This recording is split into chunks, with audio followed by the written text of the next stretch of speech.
અવધ, યાની પ્રાણીનો પણ ત્યાં વધ નહીં, મનુષ્યનો તો નહીં, યાની બિલકુલ અહિંસા. એ એવું નગર કે જ્યાં જીવ માત્ર પ્રત્યે દયા, જીવ માત્ર પ્રત્યે કરુણા, જીવ માત્રના જીવનની કિંમત, એવી જે નગરી, એવું જે ક્ષેત્ર, એને અવધ કહેવાતું હતું.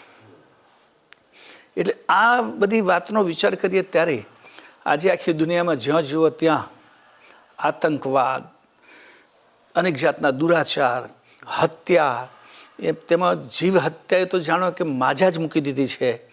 તો એવા સમયમાં અવધની વાત થાય.